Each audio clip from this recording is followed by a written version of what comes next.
Mission Walk, India's #1 most advanced rehabilitation and physical therapy center, Manikonda, Alkapur Road. Call 9177 300 194. మా branches Hyderabad, Delhi మరియు పూణేలో కలవు. Sir, ఇక manifesto విషయానికి వస్తే జగన్మోహన్ రెడ్డి గారు మేనిఫెస్టోలో చాలా ఆశాజనకంగా వరాలు కురిపిస్తారు అని చాలామంది ఆశపడ్డారు ప్రజలు. ఇప్పుడు ఒక్కసారిగా మేనిఫెస్టో రిలీజ్ చేసేసరికి మేనిఫెస్టో చూసి అందరూ కూడా నిరాశ చెందినట్టుగా అనిపిస్తుంది. దీనికి సంబంధించి అంటే టీడీపీ చూసుకుంటే సూపర్ 6 అనే పదంతో ముందుకు పోతున్నారు. మీరే కాదు, సంక్షేమ పథకాలు మేము కూడా ఇస్తాం ఆల్రెడీ ఇచ్చారు. టీడీపీ ప్రభుత్వం ఉన్నప్పుడు కూడా కొన్ని సంక్షేమ పథకాలు వెళ్ళాయి. మేము మేనిఫెస్టోలో బీమా పెట్టామా, చంద్రన్న బీమా. ఇంట్లో ఎవరైనా పేదోళ్ళు ఇంట్లో చనిపోతే 2 లక్షలు, యాక్సిడెంట్ అయితే 5 లక్షలు మేము పెట్టామా. సంక్రాంతి కానుకలు ఇస్తామని మేము పెట్టామా, పెళ్లి కానుకలు ఇస్తామని మేము పెట్టామా. ఇవన్నీ మేము పెట్టకుండా కూడా ఇంప్లిమెంట్ చేసాం. బట్ ఆయన చెప్పిన వాటిలో బటన్ను కొన్ని నొక్కితే ఇండైరెక్ట్గా ప్రజల మీద భారం ఎంత. నేను బెంగళూరు నుంచి వస్తుంటా, నా సన్ అక్కడ వస్తే 88 రూపాయలు అవతల బార్డర్లో, యువతలకు వస్తే 99 రూపాయలు, 100 రూపాయలు, 12 రూపీస్ డీజిల్. ఏమని మాట్లాడాడు 19లో చంద్రబాబు, దేశంలోనే ఫస్ట్ డీజిల్ పెట్రోల్ ధరలు నేను తగ్గించేస్తాను. నువ్వు ఈరోజు #1 కంట్రీలో. లిక్క ఎవడు ఏం కోరుకున్న బ్రాండ్ తాగేదానికి ఆయన ఇచ్చిన బ్రాండ్ తాగి చావాలా. 1,50,000 కోట్లకి మందు తాగిచ్చి నువ్వు, నేను 24కి మందు అనేది లేకుండా చేసి అక్క జిల్లాని ఓట్లాడుతానని చెప్పేసి ఇటువంటి ఇసుక, ఏట్లో పోయే ఇసుక ఫ్రీగా ఇచ్చాం మేము. ఏదో కొన్ని బ్యాడ్ నేమ్ వస్తుందని చెప్పేసి బాబు గారికి పోయి చెప్తే ఎస్ ఫ్రీగా ఇచ్చేసి చెప్తే వినేవాడు చంద్రబాబు నాయుడు గారు. ఇది కాదు ఇదంటే ఎస్ అనేవాడు. ఈరోజు ఏమైపోయింది? ఎన్ని వేల కోట్లు ఇసుక. అట్లీస్ట్ పర్యావరణ అనుమతులు ఉన్నాయా, ఈసీలు ఉన్నాయా, వీటికి మైనింగ్ లీజులు ఉన్నాయా? సో నేనేమంటానంటే ఆయన చెప్పిన హామీలు 10 రూపాయలకి చేసి చెప్పకుండా 100 రూపాయలు తల మీద భారాలు వేసాడు. ఆయన చెప్పిన ఒక 100 చిల్లర చెప్పినవి కూడా చేయలే ఆయన. నేను మీకు ఒక ఉదాహరణ చెప్తా. ఆయన చెప్పినవి మాకు ఫైనల్గా ఏంటంటే అడ్మినిస్ట్రేషన్ దెబ్బతినిపోయిందని అనేది మాకు రాష్ట్రంలో సిస్టమ్స్ కొలాప్స్ అయిపోయినాయి. 2024 ఎన్నికలు జరిగే నాటికి మందు అనేది లేకుండా చేసిన తర్వాత నేను ఓట్లు అడుగుతానని చెప్పి ప్రతి అక్కకు చెల్లమ్మకు నేను మాటిస్తా ఉన్నాను.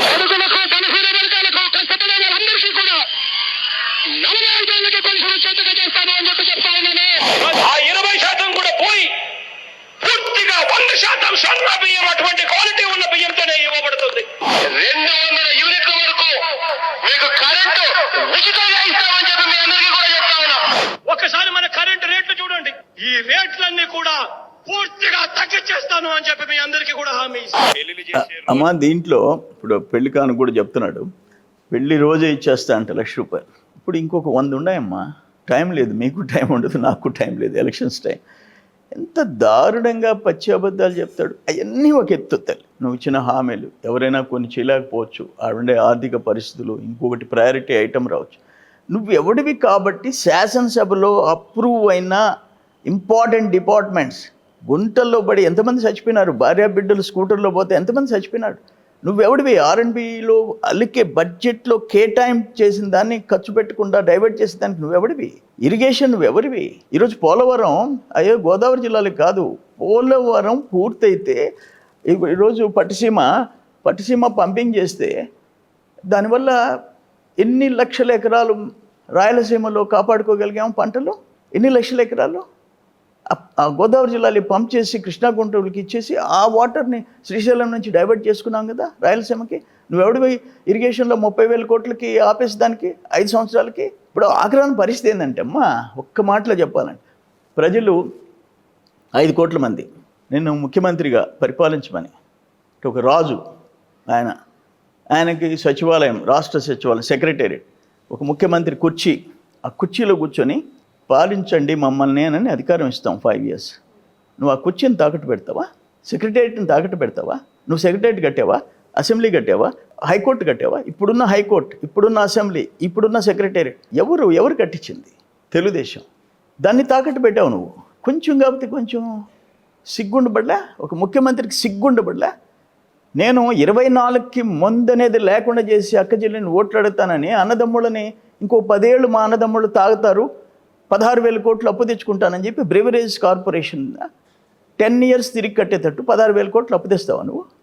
ఈ ఎక్కడ చూసాము అనంట, ఏ రాష్ట్రంలో చూసాము ఇటువంటి పరిస్థితి? దురదృష్టకరమైన పరిస్థితి. అందుకని చంద్రబాబు నాయుడుతో చంద్రబాబు కాదు కదా, ఇంకే ముఖ్యమంత్రి ఆంధ్ర రాష్ట్రంలో ఎవరితో కంపేర్ చేస్తాం ఇతన్ని? మాకేందంటే బాధ, మన స్టేట్ ఆంధ్ర, మనం అమెరికాకు పోయినా, ఢిల్లీకి పోయినా, ఎక్కడికి పోయినా మనం చూస్తే వీళ్ళు ఆంధ్ర వాళ్ళు. బట్ ఈరోజు ఆంధ్ర అంటే తలదించుకోవాల్సిన పరిస్థితి వచ్చింది. అవును సార్, ఇప్పుడు మీరు చూపించారు వీడియో 100% మద్యపాన నిషేధం అని. ఆ నిషేధం పక్కన పెడితే ఇప్పుడు మద్యం షాపుల్లో ఆన్లైన్ అనేది అమౌంట్ తీసుకోవట్లే, ఓన్లీ క్యాష్. ఎందుకని ఓన్లీ క్యాష్తో వెళ్తున్నారు? ఈ డబ్బంతా కూడా వైఎస్ భారతిరెడ్డి ఇంటికి చేరుతుంది అనే వాదన కూడా ఉంది. అలాగే నెల్లూరు జిల్లా విషయానికి వస్తే మైనింగ్ దాంట్లో కూడా భారతిరెడ్డి పేరు ఎందుకు వినిపిస్తుంది ఎక్కువగా? ప్రైమ్ మినిస్టర్ డిజిటల్ ఇండియా అంటాడు, ఈయన క్యాష్ ఆంధ్రప్రదేశ్ అంటాడు జగన్మోహన్ రెడ్డి. ఏ షాపులో ఎవ్వరు ఫోన్పే చేసేదానికి లేదు, ఆన్లైన్ పేమెంట్స్ చేసేదానికి లేదు, క్యాషే పే చేయాలి. నేను చెప్పా 150,000 కోట్లు ఎన్ని ట్రక్కులు అయితే, ఎన్ని కంటైనర్లు అయితే ఆ 150,000 కోట్లు షిఫ్ట్ చేయాలా? నెంబర్ 1. అసలు ఎంత షాప్స్లో సేల్ చూపించి ఎత్తుకోబోతున్నారు. ఇప్పుడు బాటిల్ కొనేది 20 రూపాయలు, అమ్మేది 150 రూపాయలు. డిస్టిలరీ నుంచి కొనేది 20 రూపాయలు, అమ్మేది 150 రూపాయలు. ఆ 20 రూపాయలు కట్టేసి 150 రూపాయలకు నువ్వు అమ్ముకుంటే లెక్క ఎక్కడుంది? ఎవిడెన్సు? నీ ఇష్టం. రెండోది, ప్రతి దాంట్లో సిలికా 12 కోట్లు లోటస్ పాండ్కి పోవాలి. క్వాచ్ మీకు ఏం అవసరం లే, ఒక వ్యాన్ తీసుకొని వచ్చి అక్కడ పెడతారు, బోధనం టోల్గేట్ దగ్గర, తమిళనాడు ఎక్స్పోర్ట్ చేస్తాం. అక్కడ వీళ్ళు ఎక్కడో ఆగిపోయిన మైనింగ్ పర్మిట్లు తీసుకొని వచ్చేసి లారీలన్నీ వెనక ఆగుతాయి. క్వాచ్ వాడు ఆ డిపార్ట్మెంట్, మైనింగ్ డిపార్ట్మెంట్ లోపల కూర్చొని ఆ మైన్ల పేరుతో ఇచ్చేస్తాడు పర్మిట్. అది ఎత్తుకొని పోయి ఎక్స్పోర్ట్ చేసుకుంటున్నారు. 7,000 రూపాయల టన్ను. మొత్తం నెల్లూరు జిల్లాలో వేల కోట్లు. దాంట్లో 7,000 రూపీస్ పర్ టన్ లోటస్ పాండ్కి వెళ్ళిపోవాలా. మిగతా ఈ ఎమ్మెల్యేలు మంత్రులు ఒక 6,000 రూపాయలు తీసుకోవాలి టన్నుకి. మిగిలింది వ్యాపారస్తుడు కొనుక్కొని మిగిలించుకోవాలా. అసలు ల్యాండ్ ఓనర్, మైన్ ఓనర్, ఆ పొలాలు, దేవుడి పొలాలు, ఫారెస్ట్ ల్యాండ్స్, మేతపురం బోకులు, ఎంత దరిద్రం పట్టింది. నేను ఆగ్రహం సత్యాగ్రహం 3 రోజులు చేస్తే హిజ్రాల్ని పంపించాడు. ఆమె ఎందుకు హిజ్రాల్ని పంపించాడు?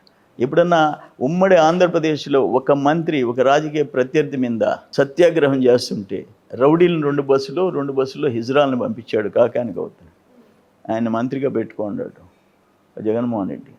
అందుకని ఏంటంటే సెంట్రలైజ్ అయిపోయి, నేను ఇందాక ఒక మాట చెప్పాను మీకు, రాష్ట్రంలో ఆయనది హోల్సేల్, వీళ్ళది రిటైల్. వీళ్ళు జిల్లాలు నియోజకవర్గాలు దోచుకుంటుంటే ఆయన రాష్ట్రం అంతా ఆయన దోచుకుంటున్నాడు. శాండ్ వీండు అంతా ఆయన దోచుకుంటున్నాడు. కానీ జనం బాధ్యత ఇప్పుడు ఇటువంటి దుర్మార్గులు, అవినీతి పరులు, అరాచకవాదుల చేతుల్లో నుంచి రాష్ట్రాన్ని కాపాడుకోవాల్సిన అవసరం ఉంది. బట్ పవన్ కళ్యాణ్ గారు అంటే నాకు ఒక రకమైన మంచి ఇంప్రెషన్. ఆయన బాబు గారిని జైల్లో పెడితే ఒక మాట చెప్పాడు, రాజమండ్రి జైల్లో చూసి వచ్చి, కొండలు గుట్టల్లో షూటింగ్లు చేస్తుంటే ఈరోజు ఒక అమెరికాలోనో ఎక్కడో లండన్లో ఉండే షేప్ మార్చి అక్కడే మేము విదేశాలకు పోకుండా షూటింగ్ చేసుకుంటున్నాం, చంద్రబాబు పేరు చెప్పుకుంటాం. అటువంటి చంద్రబాబు రాజమండ్రి జైల్లో చూడాల్సి వచ్చింది. అందుకనే చెప్తుండా, ఈరోజు వరకు కలవాలంటున్నా, ఇప్పుడు కలుస్తున్నాం, జగన్మోహన్ రెడ్డిని ఓడిస్తాం, రాష్ట్రాన్ని మళ్ళీ తిరిగి కాపాడుతామని ఒక మాట చెప్పాడు. పాప ఆయనే బీజేపీని అంటే కేంద్రం సపోర్ట్ కూడా అవసరం అని చెప్పేసి కృషి చేసేసి 3 పార్టీలను కలిపాడు, కూటమిగా ఏర్పాటు చేశాడు. అందుకని డెఫినెట్గా మంచి ఫలితాలతో మళ్ళీ కూటమి తిరిగి అధికారంలోకి వస్తుందమ్మా. హలో, తెలుగు రాజ్యం ఛానల్ చూస్తున్నారా? సామాజిక, రాజకీయ, జీవన చిత్రణే తెలుగు రాజ్యం.